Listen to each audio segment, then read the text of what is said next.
Hi, everybody. Welcome to our Kellogg Essay Workshop, which is covered by Donna Bauman from Stratus Admissions.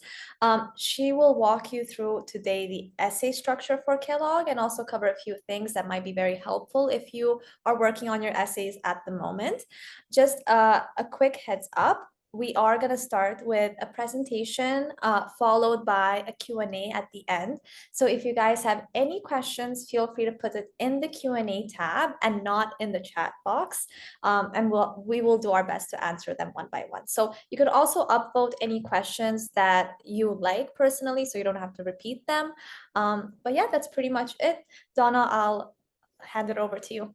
Great, thank you. And welcome everybody and greetings from wherever you are in the world. We're covering, Selby was, in another part of the world and I'm here in the United States. And so I know we've got people from all time zones. So welcome. And we are really going to go in pretty good detail on Kellogg so that I feel like at the end of this, you all are going to be ready to dig in and do a great job on your Kellogg applications. So with that, let me make sure that my advancing screen. So I'm going to quickly just say, here I am, the picture of me.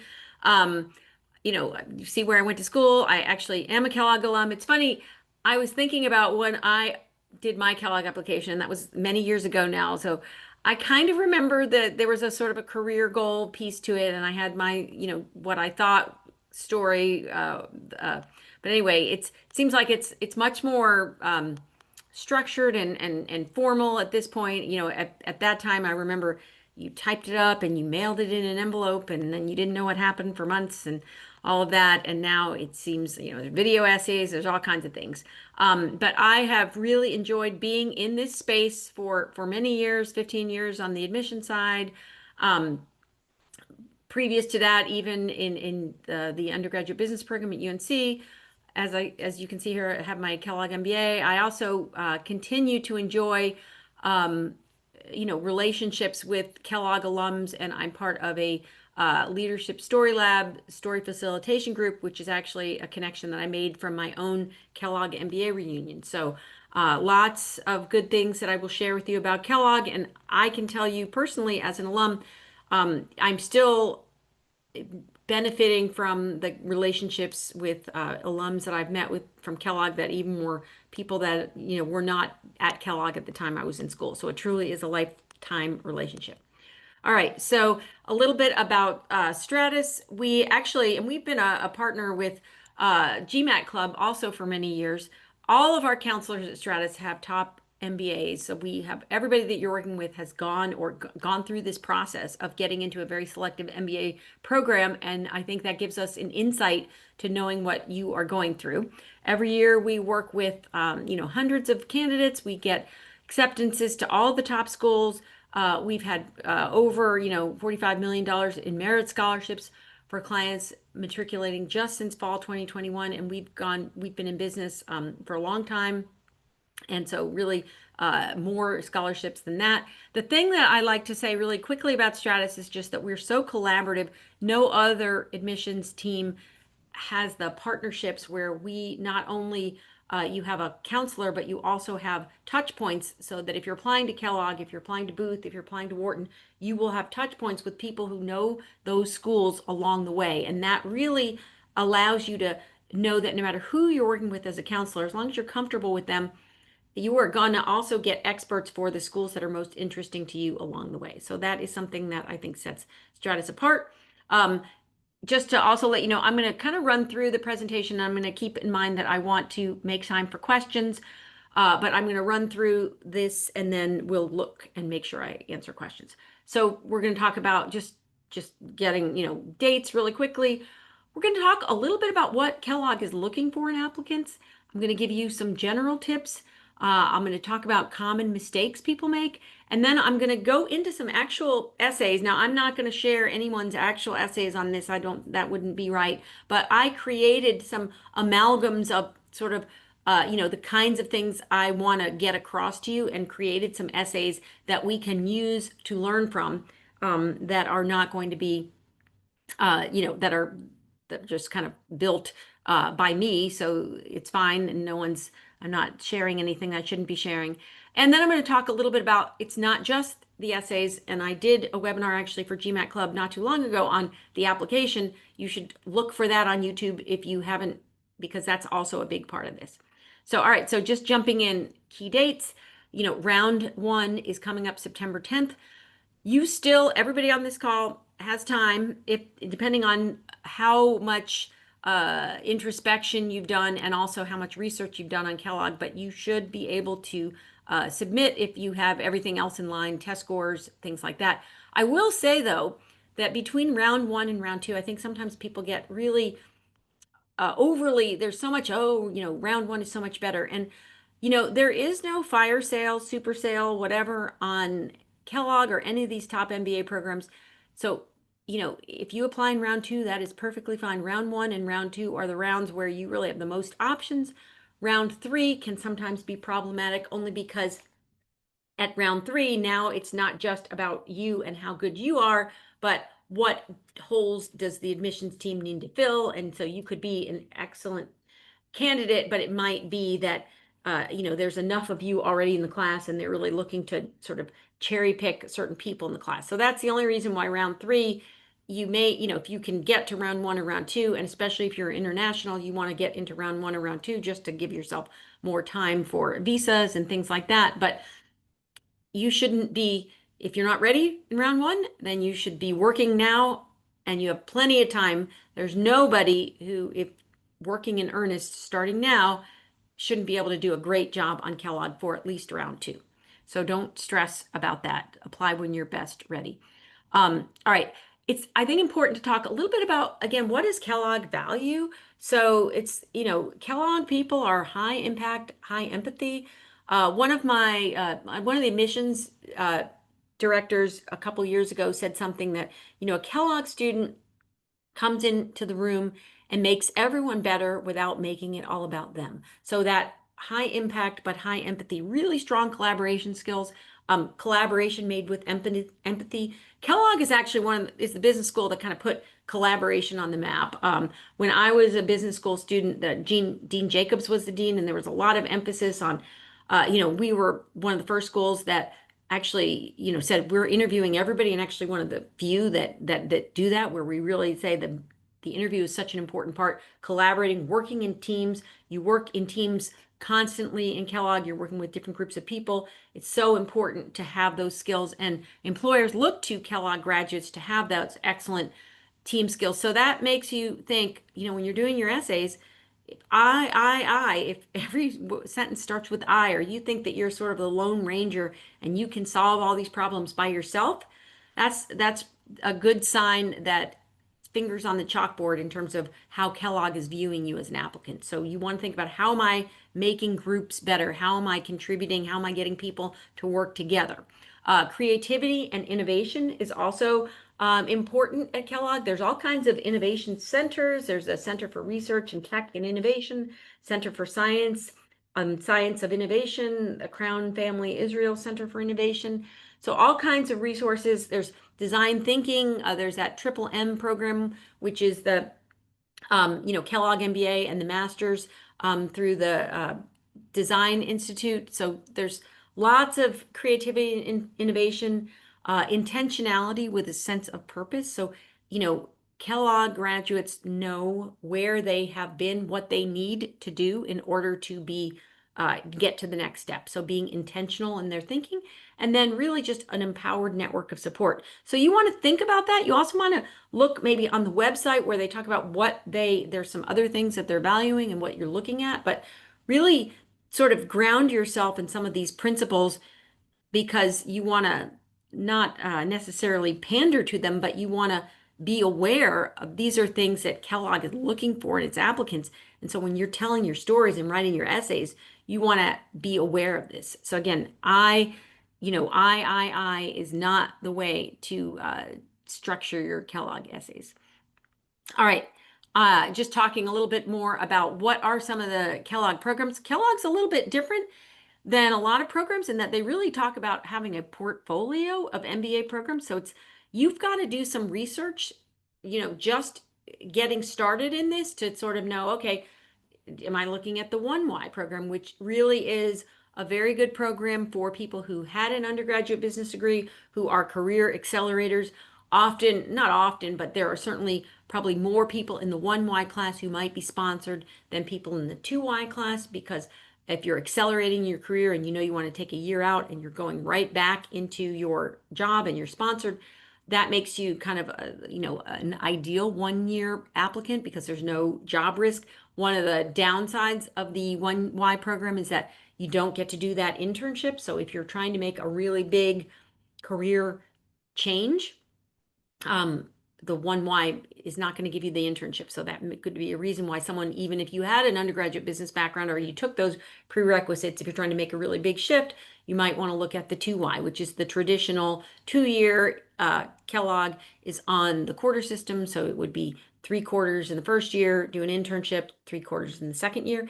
Then there's all kinds. There's the MBA I, which is a focus on MBA and the intersection of business and AI. And that program is 5 quarters. And so you actually come in and I think you end up graduating in March. So I think you start in the fall and you do fall, winter, spring, internship, fall, winter, and then graduate. So you do get a chance to do an internship in that program. And then the MBA and MS in Design and Innovation, which has been traditionally called the Triple M program, although that may be a legacy thinking in my head because that's what it was when I was there. Is actually 7 quarter program, and that you spend some time going into the summer before you start your MBA. So in that summer quarter where you would have 1Y program students with you, you are doing some specific coursework that's more for the MS in Design Innovation. You come in the fall, join basically the first year class, go through the typical first year MBA with the 3 quarters, do your summer internship, come back for 3 more quarters. So it's 7 quarters. There's also a JD MBA joint degree program, a MBA MD joint degree program, and a future leaders. So in order to, say which program is right for you, you do need to do some research on upfront, and Kellogg would be happy, reach out to people. They have a lot of information on their website of how to learn more about these different programs. One of the changes that they made that I'm really glad that they made a few years ago is that sometimes people would agonize, I really want to get into the MBA and MS in Design Innovation, but I'm not, it's a smaller cohort and it's really competitive. And so if I say that, does that mean I'm shooting myself in the foot for not getting the 2Y? And now Kellogg allows you to put a first and a second choice. So if you have, one of these other specialty MBA programs that's not 2Y, you also need to be prepared to write an essay for why that program is a good fit or why that program is your second choice if that's the case. So definitely encourage you to do that so that and you're really tailoring, you're thinking through what is the best MBA offering for you for Kellogg. All right. I'm going to give you, this is just some links that you can scan. We have a YouTube where I've actually done quite a few videos on, what is Kellogg looking for, discussed things about the essays. We actually at Stratus on our blog, and I have the link listed there, we actually do essay tips for all of the schools. So if you want to, you really just want to kind of get a grounding of how do I approach these essays, I put some advice out there for Kellogg specifically. And also there's a blog that we have on, tips for your specifically for Kellogg, and then just the blog where you can find tips for every school. So this is a great resource. I would encourage you to bookmark it and use that as you are, jumping into all of your research on Kellogg and their essays. All right. Now we're going to talk about essay question 1. And what I did here is I went ahead and highlighted. So, this is the thing. Here's their question 1. And I was hoping they would change it, quite frankly, because I think it's a lot in this, but they didn't. And I guess they feel like they're getting enough of what they need, so they kept it the same.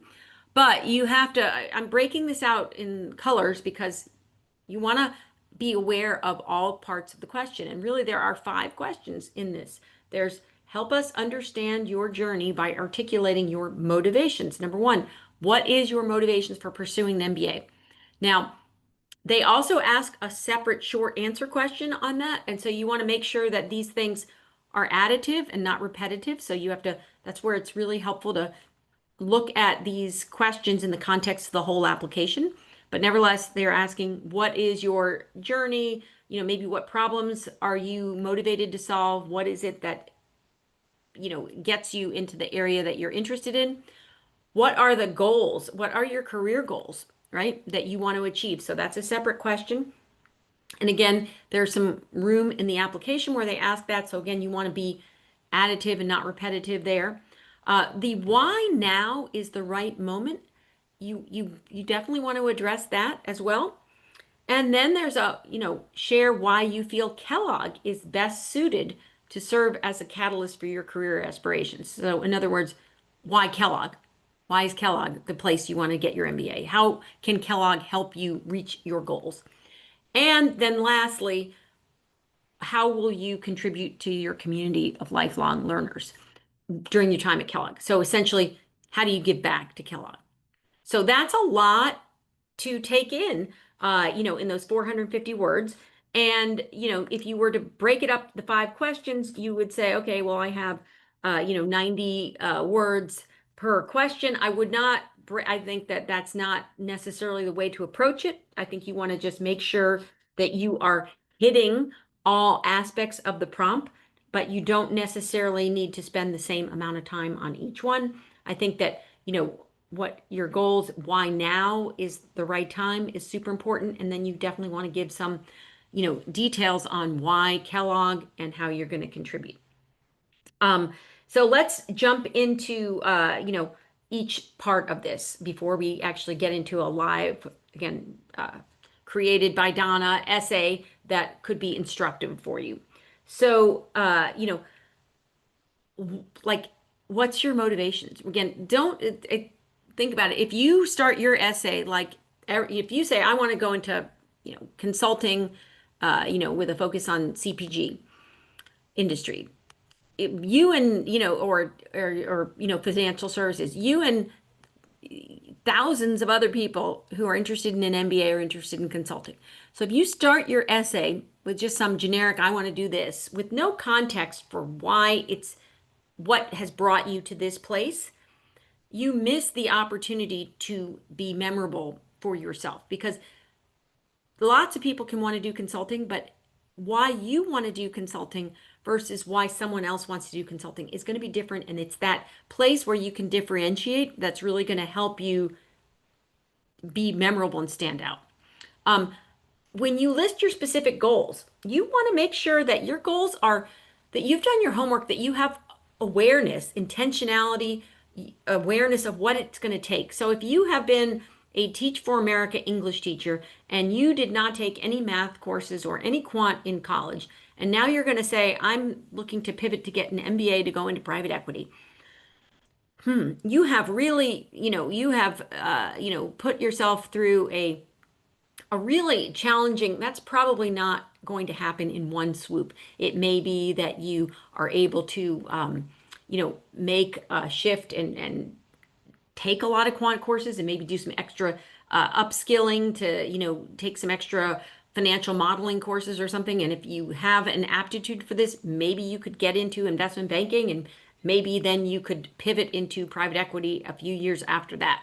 But to just, if your goal is not realistic, doesn't seem to match, or comes out of nowhere, and there's no cookie trail for admissions to see how this fits in naturally as a next logical step, that is, a problem. If you don't address why now, it could be, after, 5 years of solving these problems, I'm ready, or after realizing that I now want to do this new work, take these skills and go into a new industry, now I'm ready. Just give some sense to Kellogg as to why you believe it is now. You need to think about, again, why Kellogg. So know something about what you need from an MBA. Look at, what kinds of clubs they offer if you're trying to get into consulting. What kinds of things is a consulting club offering? There's some, consulting labs that you could get involved in. You want to really be specific. How are you going to grow as a leader? What are some of the ways that Kellogg offers leadership development? How are you going to maybe practice your leadership through being the leader of a certain club? And what do you have as a vision? You want to give them some sense of why Kellogg, as opposed to all the other. There's many, very good business schools out there. And then you won't have room to go into great depth, but at least offer one specific way that you can add value to Kellogg. Like, how are you going to give back? And you want to give some context for why do I have some kind of expertise. So with that, I'm going to, again, share with you, I think this is common mistakes before I get into an example. So again, not answering all parts of the question. As I said, your goals are not realistic. So you've lost them right there where they say, you know what, we can't help you. This is like too big a leap. Not addressing why it is now. Sometimes people make the mistake when they say, like, why is Kellogg best? Oh, because it has this club, this club, this club, and this class, this class, this class. And you just list all kinds of things. And that's something that, you could go and use AI and grab all kinds of clubs and resources. And what does that do? Kellogg knows what resources it has. You just listing them without saying why is not helpful at all. And less is more here. So, maybe pick one or two resources and spend more of your words saying why it's particularly useful to you as opposed to just listing it. And then, again, too many ways that you can add value to Kellogg. You're not going to be able to say everything. So maybe be specific in picking something, and then saying why and giving some sense of how you do that. All right. So this is, I'm going to kind of read this to you. And again, this is sort of, and I color coded it for you to see that, in this case, this person, looking across this warehouse floor, solving for a last minute shipping issue. I wasn't expecting I wasn't expected to find clarity, but that helped me crystallize what I want to do next. Working in operations and logistics at a, industrial products company taught me to thrive in a fast-paced, high-stakes environment, but I began to realize that I wanted to align my work with my personal interests. So now you've set up, okay, giving me some context for what you've done and what you're motivated to do next. Now in the blue, it's about goals, right? As a person who spends, and again, you can be more specific. This is kind of generic because I'm really just trying to give you the ideas here of a structure. Tell, what is it that you like to do next? So this person, wants to do more, wants to have a job that's more connected to their passion of climate and sustainability and doing something in nature. Working on problems that have connected to improving our climate, encouraging people to spend more time outdoors excites me in a way no freight optimization model ever had. So now I want to take that next step and go into a new industry. I'm going to bring with me, right, some of the things that I know about logistics and supply chain and continuous improvement, etc. And while I haven't worked in product management for a sustainably focused company yet, these experiences give me a good, strong foundation, right? So you've set up a little bit of what your goals are. Again, you can maybe go into more depth about what those goals are in a short answer question about what you want to do. Now in red, in identifying I need to gain new skills and make a career pivot, now is the right time for a Kellogg MBA. As I plan to leverage, the next stage of my career, I want to work for a company like, Patagonia as a product manager and eventually build my own company. So a longer term vision that delivers inspiring products that encourage people to enjoy the outdoors more. Okay, so in order to do that, I need to learn some things at Kellogg. I need to learn more about leadership skills. I need to learn more about business. I want to specifically major in marketing and maybe look at the growth and scaling pathway for my long-term entrepreneurship.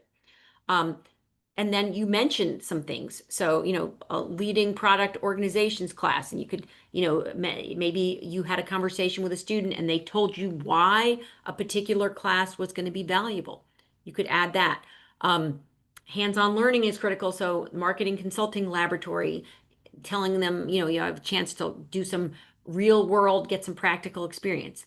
And then at the end, I'm also excited to use my logistics expertise to, help plan a Kellogg annual marketing competition.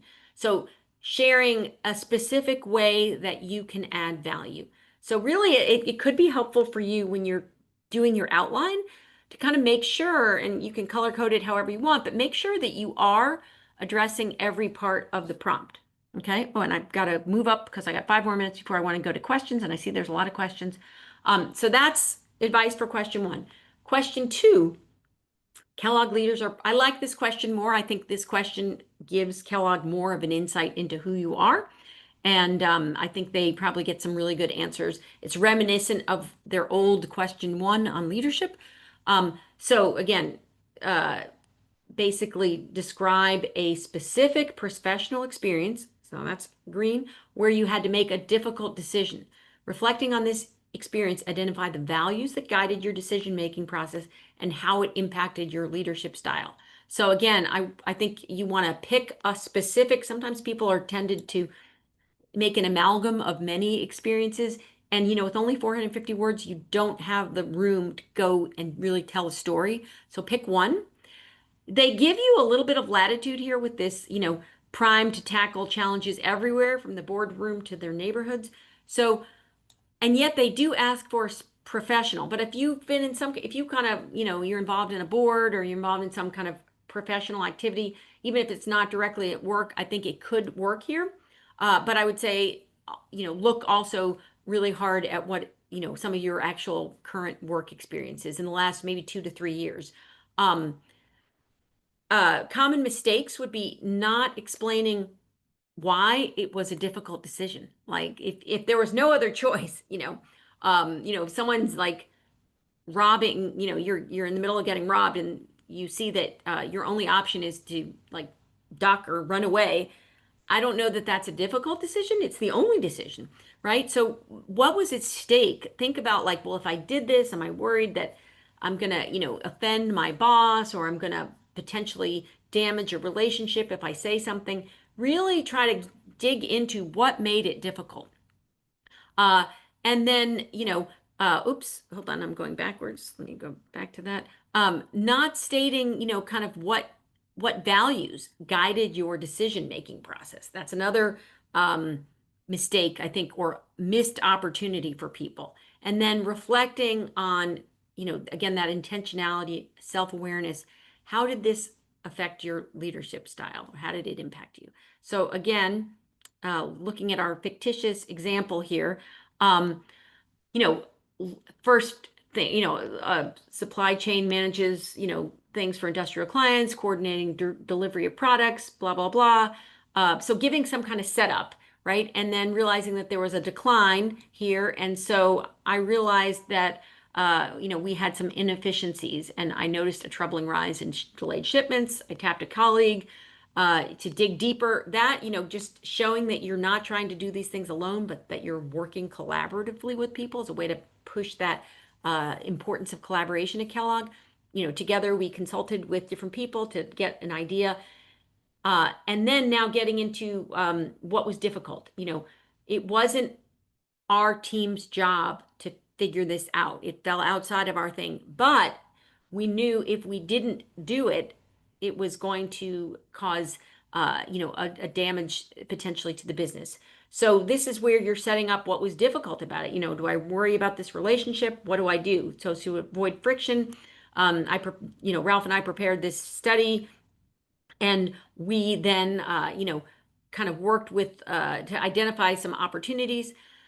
Now you're stating in this next part, you value collaboration. What do you value? Okay, collaboration and strong working relationships to solve problems. So doing that, we then brought together, in not a blaming way, but in a way that tries to say, let's work together with this group, risking that we might piss them off, but the greater good and my valuing, collaboration, I'm going to do it anyway. And then they were able to come up with some, solutions together. And then again, this reflection at the end. And so what did you think about your leadership? This, its importance of cross-functional empathy, data-driven diplomacy, and if we hadn't done it in this way, we wouldn't have maybe gotten the success, and then having actually an example of a metric of success. So again, this is, your own story. You've got to search yourself, but that hopefully it gives you some things to think about. And I think because there's multiple aspects to each of these prompts, making sure that you are actually addressing all parts of the question. All right. Don't forget the rest of the application. It's also important, when Kellogg's looking, they're not just looking at the essay questions, they're also looking at, the totality of your work. Have you been promoted? What your quantitative abilities, your ability to, get involved, to show leadership, to have impact. The essays are important, but they're really just one piece. Let me jump in now to the questions. So, okay, how can applicants manage word limits while still delivering a powerful and comprehensive essay too? What are some strategies for editing and trimming down an essay? Okay, so I'll answer that. That's a great question. I think first I think first of all, if you work on an outline, so before you even try to write, work on an outline and make sure you're hitting all of the points of the question, right? And kind of looking to allocate and then kind of looking, and if you do want to even color code different parts of your essay until the very end, you can see, gosh, if I have 300 of the 450 words on my goals, that's too much. I need to cut out some of that section. So I think sometimes that will help.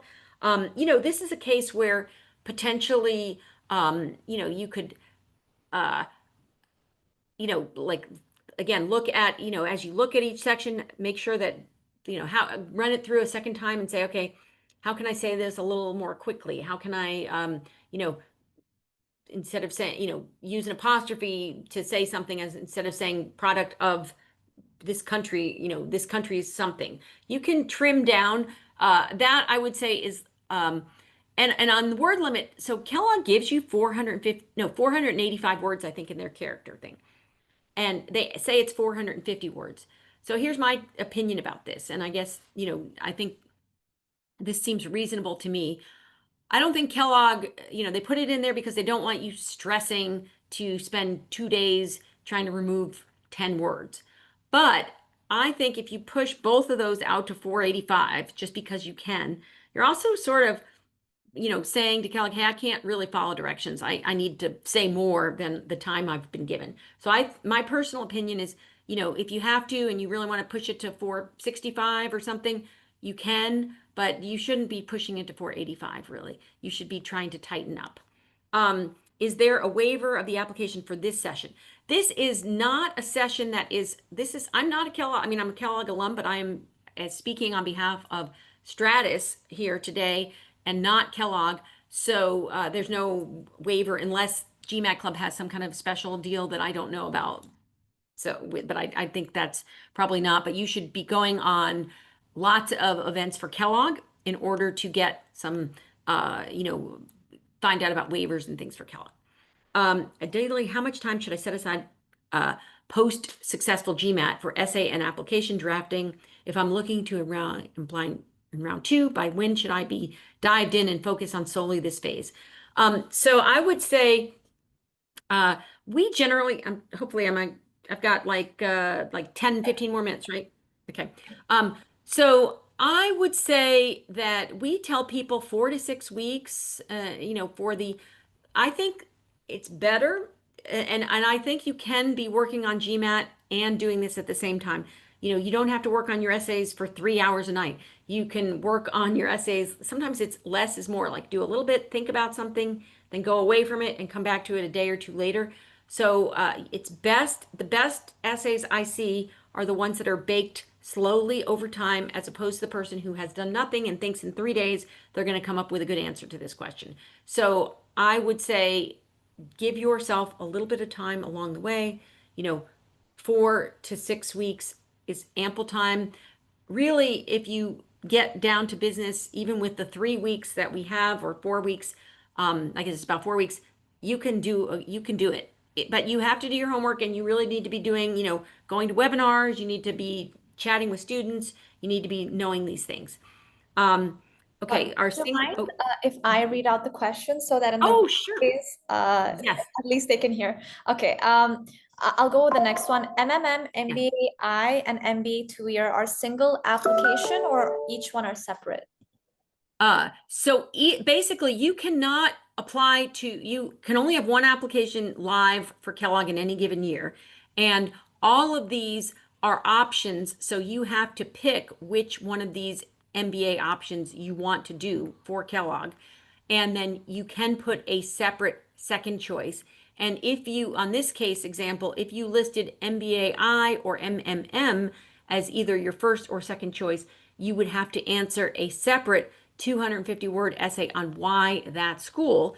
And your answer to that question should be, kind of very specific. Maybe think about here 2 or 3 reasons why I'm most excited about these programs and give some specific support. Gotcha. All right. So. What are the key components that every MBA application essay should include, and how can these components vary depending on the prompt or program? Well, actually, I don't think there is a key components that every application essay, because different schools ask for different things. And, you know, when you're trying to stuff one's, like if you're trying, I do not recommend the copy and paste, to different schools.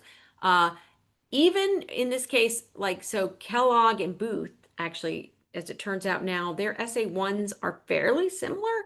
However, Booth gives you unlimited words, although just because they're unlimited doesn't mean you should take them up on that. And, if you have 1,500-word essay one for Booth, you've done two, you need to trim. Maybe you should be 500, 700 words max, but you have more runway to say a little bit more about some of the details of the program in Booth than you do where Kellogg has given you, really more specific questions and fewer words. So you really have to read the questions and answer the question for that school. And there are nuances. Darden and Tuck have somewhat similar essay questions. However, they are slightly nuanced, and you need to focus your answer for what they are asking. I think the schools are very aware of, what some of the other questions are. And if it feels like you're trying to force, oh, you're really answering the what matters most Stanford question and you're trying to push that into your Booth answer, I don't think it's not going to go over well. So that's my answer to that, is there are no, you got to look at each question like I did. And if it helps you to dissect them and, put color codes and make sure that you are addressing, I think that's a much better way to look at it. Gotcha. Okay. Next question. I have worked closely and equally with a colleague and a C-suite executive, but the C-suite recommender is currently unavailable. Would using my colleague as a recommender instead have any negative impact on my application? Well, in a way, the C, this is a bad, like the colleague word it makes me cringe from an admission standpoint, because um, admissions teams do not want, I'm like, let's say you and your buddy are both, applying to business school, and I'm writing all of your recommendations and you're writing all of mine, and we're not supervising each other. So the problem here is colleague. Now, if you said I have a, one level manager versus 2 levels up, and you're saying I work equally much with both, then it doesn't matter. Then pick the one that's available who can do it. But if you've got a C-suite recommender, and you don't need there should be something between colleague and C-suite, right? There should be somebody who's supervising you on a project if you don't have them as a direct supervisor. But it should be someone that's slightly more senior to you and in a position to be reviewing your deliverables. And the colleague is not that. And so I would steer away from colleague, peer. These are words that make my skin, crawl if I'm an admissions person. I don't want that. I don't really need the C-suite executive, especially if I'm not directly working with you. So I think I'd look for something in the middle. And there's a question above that says, would the question remain the same for all rounds? And and you answered it. Yes, yes. So Yeah. that's good. Awesome. Mhm. I'll take another one from Jason. So they wrote, "Hi Donna, thanks for your time so far. Any tips for non-traditional applicants? I'm a registered physiotherapist currently working in tech." Okay. So yeah, I think actually that's great. Sometimes I think people who come from non-traditional backgrounds feel somehow that they are not like worthy, or they're at a disadvantage because they're not a consultant or banker, and that everybody is. But the fact is, Kellogg doesn't want a whole classroom full of everybody who has the same background. So I would say lean into, the experiences that you've had and what problems have you solved in whatever field you were in. I mean, the things about having impact and making something better than you found it and showing how you can bring knowledge of a different industry, all of that is all going to be very valuable. So I think just lean into your own, story, and why is it, let if it's something that, maybe not everybody who's has a your background is thinking about getting an MBA. Maybe share, like, you saw that business decisions were being made about your company and you became curious and wanted to have more of a role in that and realized in order to do that and be in those conversations, you needed an MBA. And so there you are explaining kind of, why do I need an MBA now? So I think lean into that. Gotcha. Okay.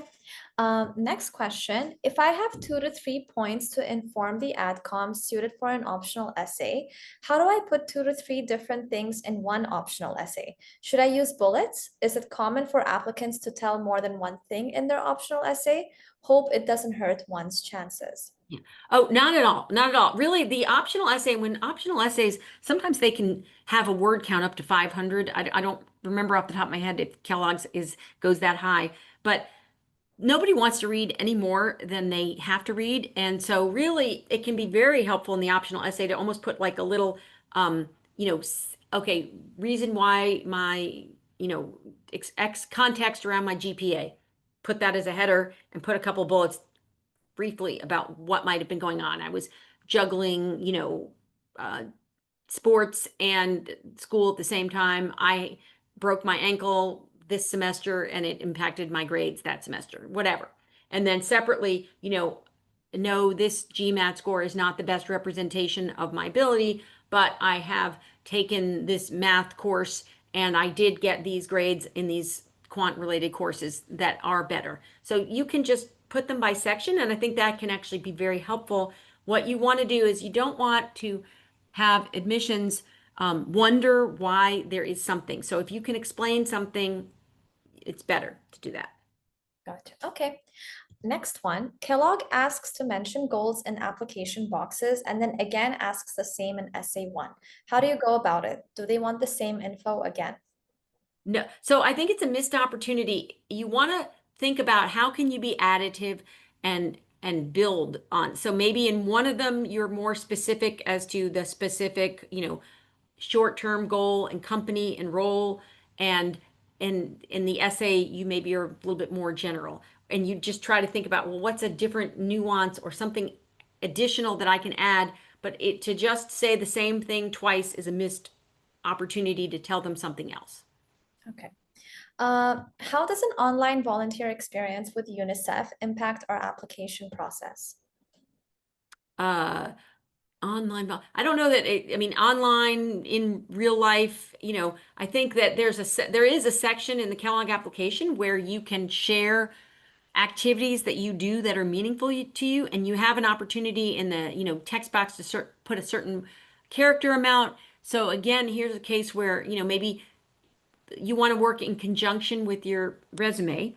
Your Mhm. resume, you may not have room to list every activity. So this might be something that's not on your resume, but you have a chance to say more about it in this, one of the 6 activities. Or it is on your resume. And then if it is, don't just copy and paste the same thing. Again, try to say, if your resume highlights the impact that you had in this organization, then maybe you want to talk about what you did or the scope of it when you mention it as an activity in the short answers. Gotcha. Next one, what's the best place to convey low GPA due to extenuating circumstances along with a high GMAT? What are the ways to mitigate low GPA's impact? How should the weaknesses be conveyed? Well, I think the best way to mitigate a low GPA actually is with a high GMAT, and they will see it.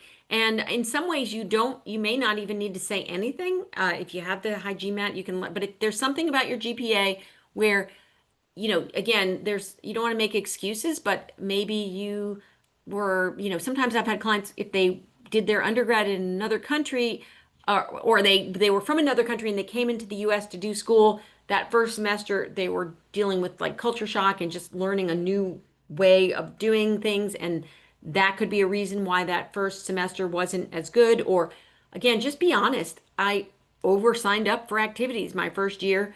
I learned I had to, prioritize, or it could be I had to pay for school and I had to max out my hours and max out on a, 30, give the specifics. Like I worked 30 hours a week, I worked 40 hours a week while I was in school because I was paying for my tuition. Mhm. My GPA was, I was strained in my ability to have enough time to give all the time I wanted to classes. My GPA was X. You're not making excuses, but you're just giving them that context. Someone who has to fund their education is going to have more challenges. Or sometimes people, if you're paying and you're really trying to get out fast, you might load up and take a 20 hour like a course load that maybe is going to make it really harder to do as well, but you're doing it because you're trying to save money, and giving admissions at least that insight doesn't excuse, it's not like you're not going to still have the grades that you have, but it gives people some insight. So that's where I would say that would go under an optional essay background information. All right. Is it okay if we take one last question? I know we're Hmm. Yeah, okay. yeah. Mhm. Last one. How would you advise entrepreneurs to approach these essays? Is Kellogg more management slash consulting focused than entrepreneurial focused? No, I wouldn't say that. There are a lot of great resources as if you look on Kellogg's website around entrepreneurship. I think you really want to focus on impact. So it really doesn't matter whether it's your business or the business you work for someone else. You want to talk about how you have solved problems, how your resume should talk about how you've had impact so someone can see it. You may have some really interesting insight for that difficult decision that you had to make, and what values guided you. So really, it's about impact, and it really doesn't matter, whether whether it's your entrepreneur, your company, or if it's a company that you work for. Awesome. Okay. Well, I think that covers our essay workshop for Kellogg Business School. Thank you guys so much for joining and asking your questions. And thank you, Donna, for taking your time to do this. Once again, Donna did put some links in the chat, so you guys can check that out. As well as we are going to have this uploaded on the replay section in the registration site. So feel free to check this video out in 15-20 minutes. But yeah, thank you guys once again. Thank you, Donna. Thank you, and good luck to everybody. So. All right, bye bye.